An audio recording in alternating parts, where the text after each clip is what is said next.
Andhra Pradesh deputy CM Pawan Kalyan గారు నేడు ఆంధ్రప్రదేశ్ ప్రజలు వరదల్లో ఇబ్బందులు పడుతున్న వేళ పవన్ కళ్యాణ్ గారు మంచి నిర్ణయం తీసుకున్న విషయం మనకందరికీ తెలిసిందే. ఇప్పటే 6 కోట్ల విరాళం ప్రకటించారు పవన్ కళ్యాణ్ గారు.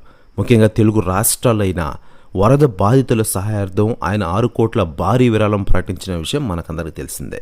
ఇక మొన్ననే ముఖ్యమంత్రి చంద్రబాబు నాయుడు గారిని డిప్యూటీ సీఎం పవన్ కళ్యాణ్ గారు విజయవాడ కలెక్టరేట్లో కలిశారు.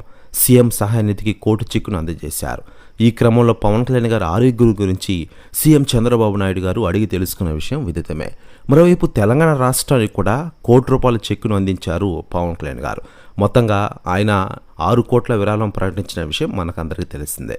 ఆంధ్రప్రదేశ్లోని ముంపు బారిన పడ్డ 400 పంచాయతీలకు ఒక్కో పంచాయతీకి లక్ష చొప్పున మొత్తం 4 కోట్ల విరాళం ఇవ్వాలని నిర్ణయించారు పవన్ కళ్యాణ్ గారు.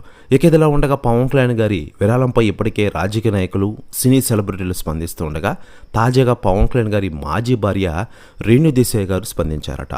ఆమె మాట్లాడుతూ, పవన్ కళ్యాణ్ గారికి దానగుణం ఎక్కువ, ప్రజలు కష్టంలో ఉన్నప్పుడు చలించిపోతారు పవన్ కళ్యాణ్ గారు.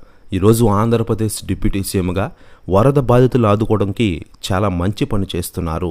నిజంగా హ్యాండ్స్ ఆఫ్ డిప్యూటీ సీఎం గారు, ఆంధ్రప్రదేశ్కి మీరే రియల్ హీరో అంటూ సంచలన వ్యాఖ్యలు చేశారట రేణు దేశాయ్ గారు. ప్రతి వ్యాఖ్యలు వైరల్ అవుతున్నాయి ఆంధ్రప్రదేశ్ రాష్ట్ర రాజకీయాల్లో. మరోవైపు ఆంధ్రప్రదేశ్ రాష్ట్ర ఉప ముఖ్యమంత్రిగా రాణిస్తున్నారు పవన్ కళ్యాణ్ గారు.